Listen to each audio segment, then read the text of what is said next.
Aujourd'hui, ça fait littéralement 15 mois. Il a 15 mois, j'en reviens toujours pas. On a déjà passé ces 1 an. Avant d'être maman, j'étais déjà une femme très occupée par mon ancien travail. Mais là, actuellement, je me rends compte que c'est de la gnognotte par rapport à éduquer un enfant. Je trouve que c'est une ultime épreuve à tout point de vue. Je trouve que nous a été assez rapide. Ça a été gratifiant de voir ce développement assez rapide et c'est vrai qu'en tant que maman, on est assez fiers de voir ce genre de choses. Dans la période 7 à 10 mois, c'est l'une des périodes les plus fun également. En fait, le fait d'être parent, c'est une succession continue d'émotions très intenses et je pense que c'est que le début. C'est quoi ça? Oh, c'est plus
On a déjà passé les 1 an de petit bouchon qui s'appelle le Doljanji. On a déjà fait l'événement et j'en reviens pas que c'est déjà passé ça aussi. Il grandit tellement vite, mon cocoya, mon petit lapin.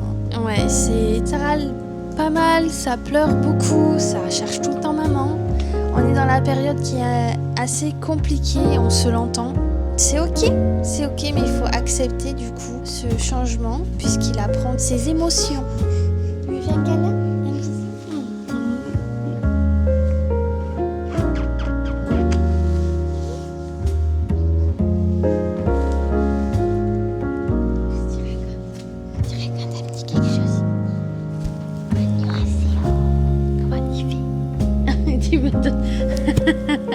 C'est pas mal ça. Oh là là. En élevant un enfant, qu'il est plus possible d'être tranquille. Il y a du bruit partout. En réalité, le matin ça va parce que on se fait toujours une ou deux histoires, et puis après il joue tout seul. Donc ça va. Je peux quand même faire les choses le matin, comme par exemple préparer les scripts pour les prochaines vidéos ou tout simplement faire le ménage, etc. Et ça c'est plutôt cool. Avant d'être maman, j'étais déjà une femme très occupée par mon ancien travail. Mais là actuellement, je me rends compte que c'est de la gnognotte par rapport à éduquer un enfant. Un bébé, c'est... Devenir mère, c'est vraiment... Je pensais que le rôle était vraiment beaucoup plus soft.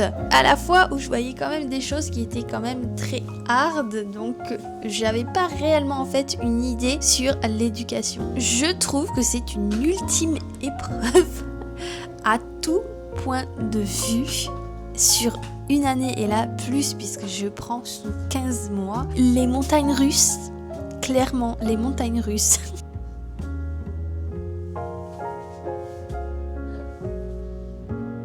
Il faut apprendre la patience, le dévouement aussi, et aussi accepter que c'est tout à fait ok qu'il fasse des crises puisqu'il est en plein apprentissage. Je comprendrai pas les parents qui engueulent un enfant en dessous de 3 ans alors qu'il est complètement en plein apprentissage. Certes, c'est extrêmement dur. Surtout quand ils ont mal aux dents. Ça, c'est...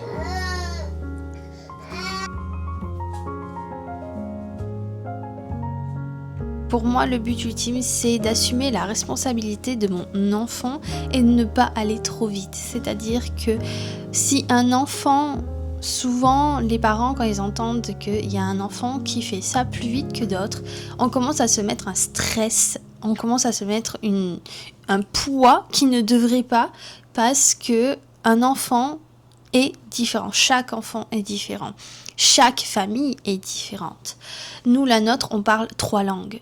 Un enfant qui a autant de langues dans son palmarès, dans la famille, c'est quelque chose qui est très compliqué. Sachant que oui, un enfant de 3 ans apprend très vite, mais c'est quand même très compliqué. Et donc, on n'a pas du tout les mêmes attentes que d'autres enfants. Donc ceci, c'était une peur qui s'est construite par rapport à mon mari personnellement. Et puis finalement, j'ai appris complètement à rester zen, à me dire mais pourquoi je stresserais alors qu'il a que 15 mois. On est quand même une famille qui a 3 langues. Ça fait 4 fois que je le répète, désolée, mais faut prendre en compte que c'est extrêmement compliqué pour un enfant. Avec moi, il parle 24 heures sur 24 en français. Et avec son père, c'est le coréen. Il a des livres français et coréens. Et il a des jouets aussi en anglais. Et puis, entre nous, on parle anglais.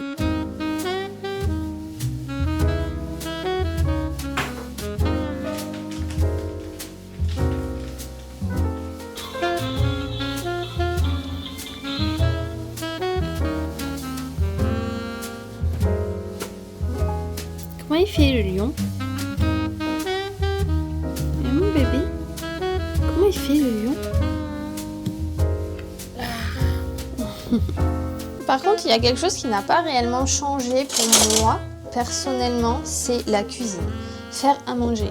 C'est quelque chose que je faisais déjà beaucoup, personnellement. J'adore cuisiner, que ce soit la pâtisserie ou que ce soit de la cuisine basique pour manger. Donc c'est vrai que j'ai pas spécialement changé ma qualité par rapport à ça et mes habitudes, puisque je préfère que même mon fils mange ce que je prépare, ce que je cuisine, et non pas des choses qui sont déjà toutes prêtes, puisque j'ai complètement arrêté ça. En plus, les derniers pots que j'utilisais, j'avais l'impression que ça sentait vraiment le côté chimique, je sais pas comment expliquer, le côté... Ça arrive chérie, le côté plastique en fait.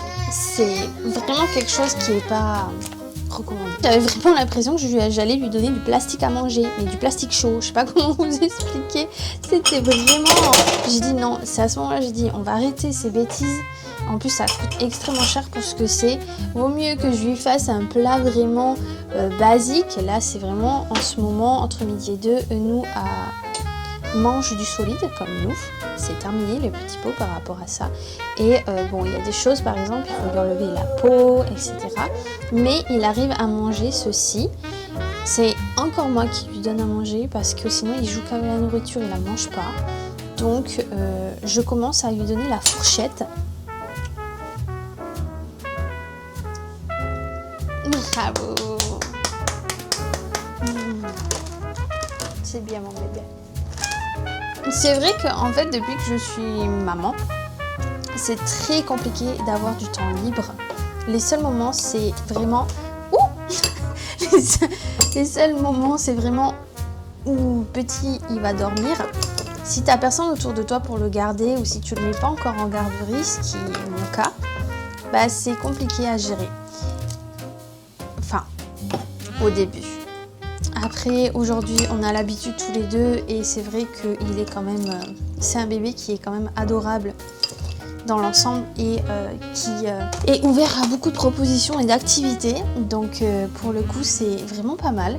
Franchement, après, la patience, c'est vraiment une vertu. Ça aussi, c'est quelque chose qui... Déjà de base, je suis pas très patiente. Mais là, depuis que j'ai mon petit bout, c'est vrai que ça va beaucoup mieux. Heureusement pour lui, j'ai envie de dire. Et mon fils.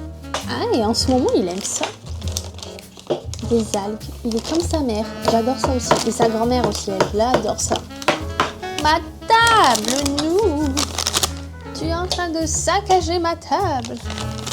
Ça, tu en veux?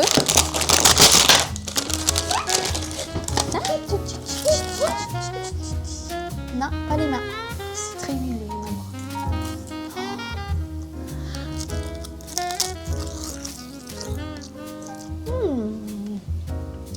En plus, celui-là, c'est celle d'Himalaya, je crois.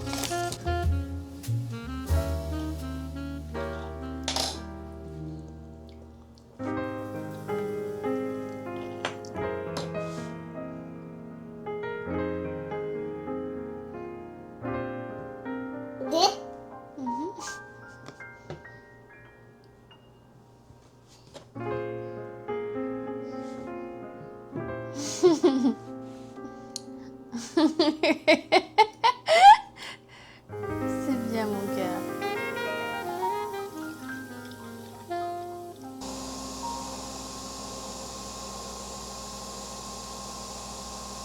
En fait, il y a une chose dont je regrette énormément, c'est le fait de ne pas avoir pu donner le lait maternel plus de 2 mois à mon fils. C'est quelque chose que j'aurais vraiment aimé et partagé. Malheureusement, mon expérience sur ce point-là a été assez compliquée. Ça faisait très mal. On dit qu'avec le temps, ça passe. Je devais déjà tout le temps mettre des protections au tété parce que du coup mon fils ne prenait pas bien le sein. En fait, je me posais beaucoup la question, quand est-ce qu'il a réellement faim en fait? C'est bête comme question parce que tu te dis, de toute façon il vient vers tes boobs au moment dû, mais quand ils sont tout petits, il faut vraiment attendre qu'ils pleurent. Enfin, je sais pas, désolée, j'ai pas beaucoup d'expérience, j'ai fait que 2 mois et c'est vrai que j'étais très frustrée et très... je savais pas où j'allais par rapport à ça, je me disais, oula, mais comment savoir quand est-ce qu'il faut lui donner, etc. Le stress, le fait que l'alimentation n'a pas été terrible non plus et que voilà, je m'alimentais pas bien, etc. Ça a fait que ça a complètement bloqué et ça a complètement arrêté le lait maternel. Et quand t'as pas de soutien, c'est un peu compliqué. En ce moment, je lui ai fait aussi beaucoup de compotes maison parce que les compotes industrielles sont extrêmement chères pour ce que c'est et je préfère payer des fruits à un prix convenable pour pouvoir du coup créer des compotes comme ceci. Il aime beaucoup la banane pomme. Maman. Oui chérie. C'est délicieux. Alors j'ai également un bébé qui n'aime pas du tout le laitage, c'est-à-dire que autant les yaourts et le fromage, il en a rien à secouer. C'est que je teste, mais il n'y a pas beaucoup de choix en Corée du Sud par rapport à ça, ce qui est vraiment dommage. Impossibilité, il n'aime pas du tout. Je recrache direct, il n'y a même pas je teste un peu. C'est vraiment parce que de base il est curieux, il adore tester, mais là pour le coup il veut pas en entendre parler. C'est très compliqué. Donc des fois je mélange la compote avec du yaourt nature, mais ça passe pas du tout. Au début, pendant une semaine ça passait et après c'est parti en cacahuète.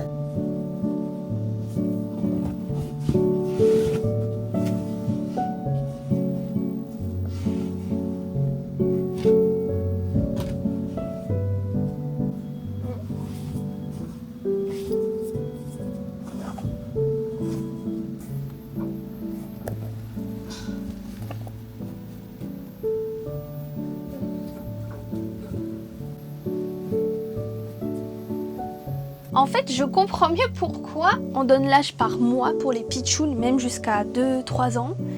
Parce que c'est fou comment ils grandissent chaque mois. Moi, le mien, c'est incroyable. On est déjà à... bébé, on est déjà à 110.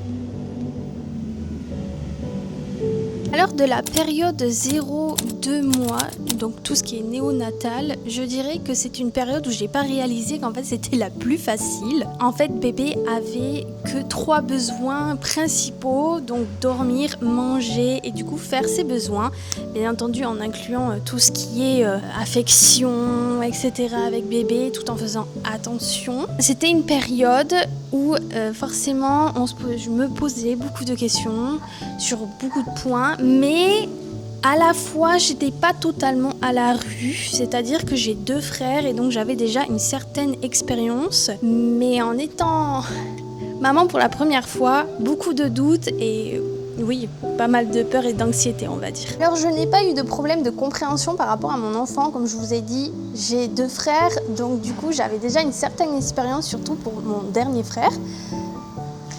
Enfin, mon dernier frère, j'ai un autre tout petit. En tout cas, j'avais pas de problème de compréhension, j'arrivais facilement à déchiffrer les choses. On va dire ça comme ça. Cette maman a quand même été présent rapidement, ce qui m'a plutôt soulagée sur beaucoup de points, mais le fait que mon corps n'avait pas encore repris de la césarienne et non plus mon mental.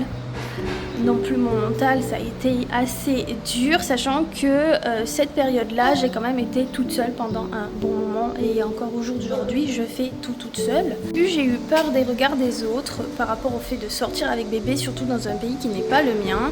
Et finalement, je me suis vite rendu compte qu'il y a eu pas mal d'aide autour de moi concernant des gens, des mamies et des papis qui ont été adorables, même des mamans dehors qui te mettent quand même en confiance et qui te fait comprendre que là on passe par des moments qui sont normaux et dont on n'est pas là pour se juger, clairement pas, même si c'est désagréable en tout point, mais c'est comme ça. Après, j'ai énormément de chance avec nous, c'est un bébé très sage qui franchement j'ai eu aucun problème durant cette période, il a été vraiment adorable. Du coup, en gros, je me suis dit que je vis pour moi-même et surtout que je vis pas pour les autres. C'est surtout ça.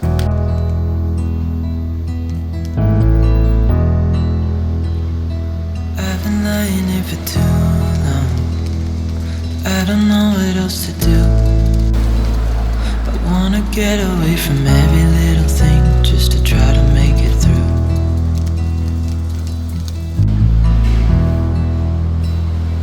I've been thinking about my options, every detail in my head.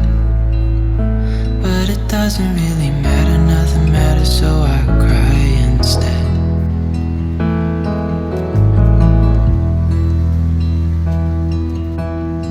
I've been running in circles, trying to catch my breath.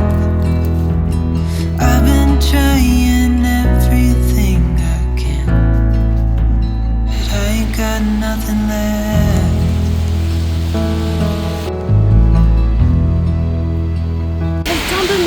C'est pas possible.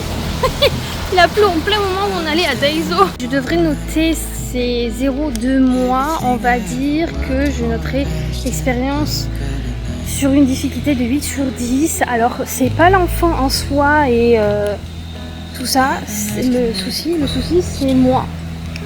C'est moi, c'est-à-dire que mon corps ne s'est pas rétabli à 100%. Donc du coup c'était un peu compliqué par rapport à ça. C'était plus mon corps, mon mental et tout qui était problématique en fait. La période suivante, c'est 3-6 mois et là, je trouve que c'est une période la plus belle période parce que là, bébé, il est en pleine curiosité. On apprend à l'asseoir, on apprend beaucoup de choses, beaucoup de sourires, beaucoup d'éveil, c'est trop mignon, j'adore, j'ai vraiment adoré cette période. Je donnerai une difficulté de 2 sur 10 parce que là, mon mental était quand même un peu mieux, mon corps ça allait, ça commençait à être mieux également. Et non, franchement, c'est une période que j'apprécie beaucoup et que j'ai beaucoup aimée. Franchement, si je devais choisir une période, c'est bien celle-là. Donc difficulté 2 sur 10, il n'y a pas... Non. Franchement, pour le coup, on a déjà pris les habitudes avec bébé, etc. Donc non, franchement, en vrai, j'ai adoré. Alors que nous, il dort dans son propre lit, dans son propre berceau, depuis qu'il est tout petit jusqu'à 6 mois. Et après, j'ai eu peur parce que le berceau, il était pas super, c'est-à-dire que Boubou se coinçait les jambes dans les barreaux comme il grandissait beaucoup. C'était un point vraiment négatif par rapport à ça. Je vais faire assez vite parce qu'en vrai, sans vous mentir, déjà il fait extrêmement humide, mais pas que ça, en fait il pleut, il fait dégueulasse, c'est complètement horrible. J'ai pris mes notes parce que je vous avoue qu'il y a des choses que j'ai pas mal oubliées, sans vous mentir. Le script je l'ai fait déjà depuis un moment. Donc là on était en train de parler du coup du lit. Alors il avait un lit à barreaux quand il était tout petit, mais maintenant il a un lit avec nous. Donc c'est considéré comme un lit familial cododo, et en Asie, surtout en Corée du Sud, c'est quelque chose qui se répand très vite et c'est quelque chose qui se fait automatiquement. En fait pour eux même ça donne que des bienfaits à bébé. Et aujourd'hui je peux vous dire que en effet c'est pas mal, c'est vraiment pas mal. Mais après le truc c'est qu'il n'arrive pas à dormir tout seul. Et là c'est un peu plus compliqué.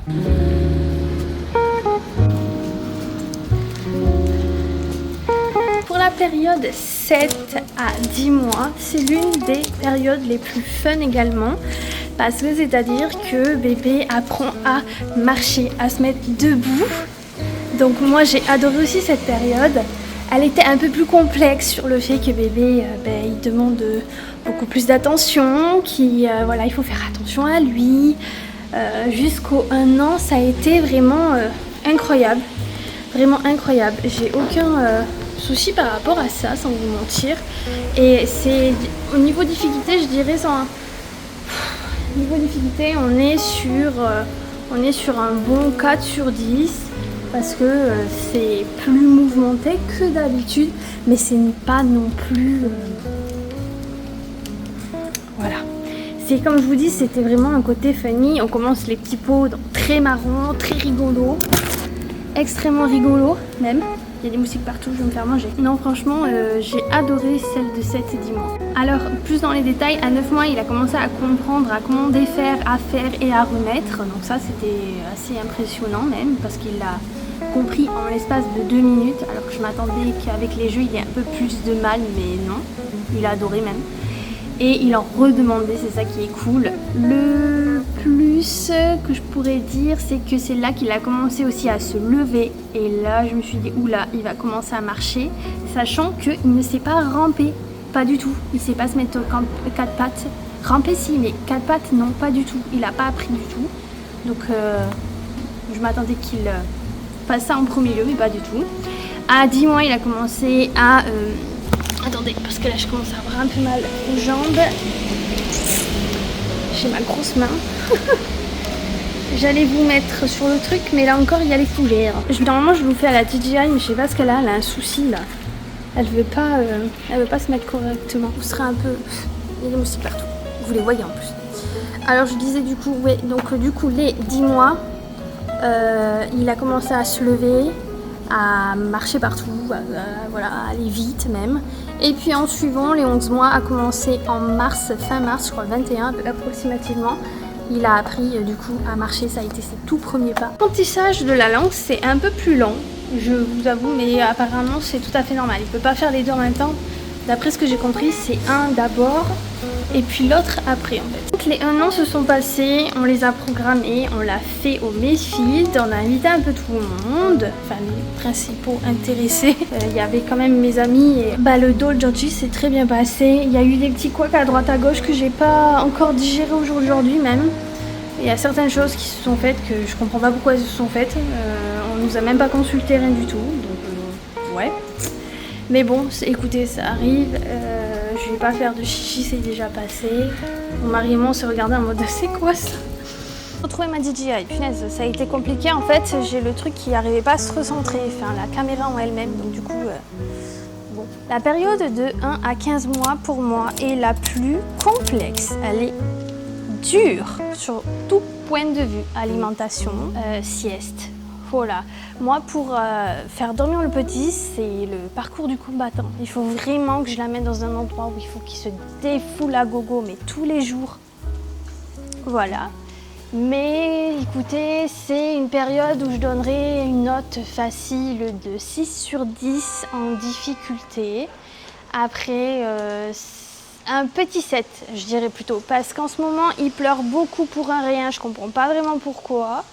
Là, je suis vraiment en phase, mais qu'est-ce qu'il a? Est-ce qu'il a mal ou quoi? Non, pas du tout, c'est que les dents, si, lui font mal, mais après, c'est pas des caprices, c'est le fait qu'il découvre ses sentiments, qu'il découvre, comment expliquer? Les émotions, tout ça.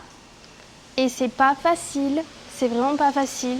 Je pense que, en fait, je lui fais comprendre qu'il a le droit d'être en colère, mais il n'a pas à jeter les affaires, par exemple, ou à taper, ce qui peut être possible, il l'a pas encore fait. Mais les mimines, c'est fait pour dessiner et tout, c'est pas fait pour taper. Voilà, donc je lui apprends des trucs comme ça, en espérant que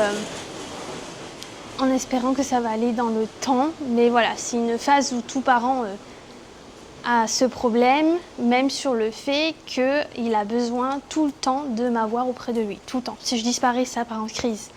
Je sais que je vois beaucoup de vidéos YouTube où les parents crient sur ça parce que c'est compliqué, on peut pas aller aux toilettes tranquille, etc. Mais c'est une période où bébé, il est en train d'apprendre le détachement. Et c'est aussi... je vous dis, c'est une période très très compliquée, il faut être très patient. C'est frustrant, mais il faut être patient parce que sinon, vous allez vous taper la tête contre le mur. Et si vous avez quelqu'un qui puisse vous aider, alors franchement, c'est le top parce que vous pouvez vous aérer et donc d'avoir plus de patience. Mais moi, comme j'ai personne, par exemple, c'est vrai que ma patience, des fois, a des limites. Et j'aimerais être beaucoup, beaucoup plus patiente parce que j'ai pas envie qu'il en paye les conséquences. Parce que c'est normal, c'est une phase normale. Mais voilà, c'est fou, c'est dur. C'est très dur. On va rentrer, je voulais aller dans un coffee shop. Mais comme d'habitude, il pleut. Et c'est des petites gouttelettes là pour l'instant. Mais quand ça tombe, ça tombe. Et j'ai bébé qui s'est endormi. Et il fait extrêmement humide. Vous le voyez à travers mes cheveux qui ont pris cher là, alors qu'ils étaient bien aujourd'hui, enfin ce matin en tout cas. Donc on va rentrer et puis on va continuer notre journée tranquillement. Il fait trop chaud, il fait extrêmement humide en fait. C'est ça qui est problématique ici. C'est l'humidité en soi. On étouffe, c'est horrible. Et moi, je peux pas me maquiller, c'est impossible. Impossible de se maquiller. Rien que ma peau, elle a pris cher en ce moment. Je sais pas ce qu'elle a, je pense qu'elle a un manque d'eau. Il faut vraiment, vraiment que je me mette, que je boive de l'eau parce que sinon je vais pas m'en sortir. Là c'est horrible. J'ai même la gorge qui est partie en cacahuète. Ouh, il y a Coupon qui est arrivé. When we wake, hear the birds and see the sun. Side by side our fears are done. All the good times just begun.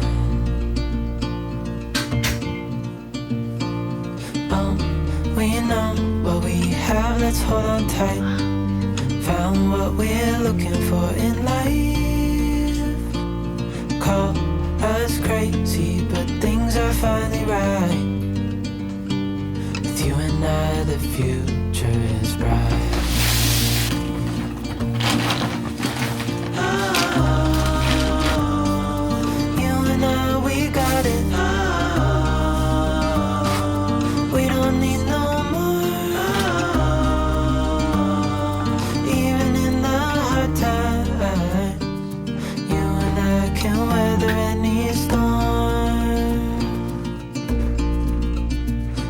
Sleep, hear the crickets, see the moon, side by side and through. C'est vrai que je trouve que nous a été assez rapide mois par mois. Ça a été gratifiant de voir ce développement assez rapide et c'est vrai qu'en tant que maman, on est assez fiers de voir ce genre de choses. Aujourd'hui, la complexité, je dirais que c'est toujours le surveiller, être H24 en fait, vigilante parce que moi, mon petit bout, il se cogne toutes les 4 matins. C'est un garçon qui est actif. Concernant les siestes, c'est vraiment vague, c'est-à-dire qu'en général, il fait une sieste par jour, mais qui est très longue. c'est-à-dire de 2 à 3 heures. Je ne sais pas pourquoi il fait ça, il fait ça depuis quelques mois. En fait, s'il a 2 siestes dans la journée, il ne dormira pas avant minuit. La pédiatre dit que ça arrive et qu'il ne faut pas s'inquiéter, que quand il ira en garderie, si je lui mets ou à l'école, ça se remettra tranquillement. Mais il ne faut pas que je m'inquiète par rapport à ça. Mais c'est vrai que la sieste, le dodo, c'est important pour un enfant. Il ne faut surtout pas casser le dodo, le sommeil d'un enfant. C'est là où tout se passe. C'est là où vraiment il ne faut pas toucher. Moi, j'ai toujours vu et entendu par des professionnels qu'il fallait laisser l'enfant dormir, même si ce n'est pas nos horaires, même si c'est pas... Voilà, c'est comme ça. C'est important. Le sommeil est très important. Être parent, c'est quand même... C'est complexe. Je pense que être parent, c'est difficile, mais à la fois fascinant quand même. Parce qu'on peut voir son enfant créer son propre univers et voir tout un développement. Je trouve ça fascinant. Je sais pas, pour les mamans qui ont eu la chance de pouvoir avoir son enfant jusqu'à l'école, enfin en tout cas bien les 2 premières années, c'est compliqué, mais plus c'est compliqué, plus c'est fascinant. Je sais pas comment l'expliquer. En gros, je dirais que actuellement, je considère la vie comme une aventure. C'est une aventure avec mon fils. C'est différent, mais c'est étonnant. C'est étonnant. Chaque jour est différent. Chaque jour est différent. En tout cas, chaque expérience est différente. Et il faut vraiment pas copier ou avoir des remords parce qu'une maman a fait ça et que vous l'avez pas fait. Franchement, ça a aucune importance. Votre enfant ne le voit pas forcément.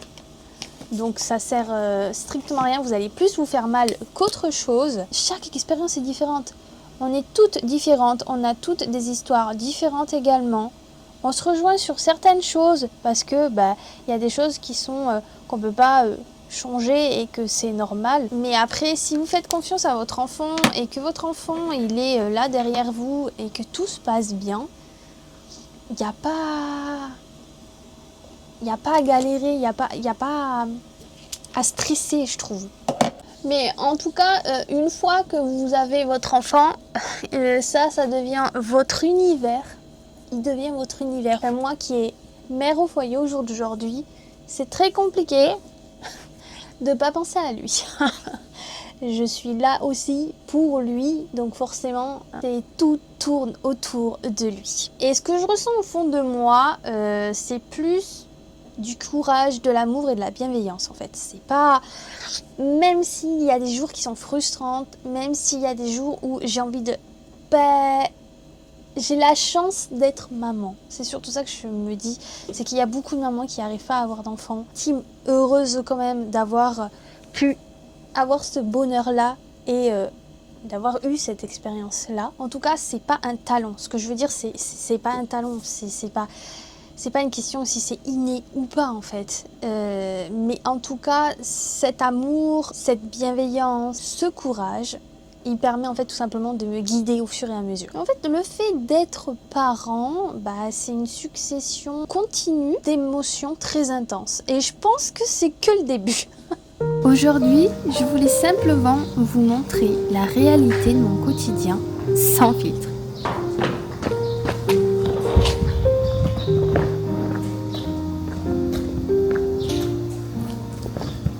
Ce soleil, c'est pas pareil qu'hier. Le motherhood, ce n'est pas seulement les jolis moments que l'on voit sur les réseaux sociaux. C'est aussi la fatigue, les doutes. Le taux d'humidité est incroyable. Je sais pas si vous avez bien fait. Je sais pas si vous avez bien montré les chaussures. Elles sont trop mignonnes. J'ai vraiment un coup de cœur. Les remises en question, les sacrifices et bien plus. Mais c'est surtout un amour que je n'aurais jamais imaginé aussi profond. Chaque journée est différente. Certaines sont plus faciles que d'autres. Mais chacune m'apprend quelque chose. Je grandis en même temps que mon fils et je découvre une nouvelle version de moi-même. Je ne cherche pas à être une maman parfaite. En réalité, qu'il est. J'essaie simplement d'être la meilleure maman possible pour lui, un jour après l'autre. Il a besoin de moi, je suis là. Merci d'avoir partagé ce moment avec nous. Prenez soin de vous. Je vous dis à la semaine prochaine. C'était Anna.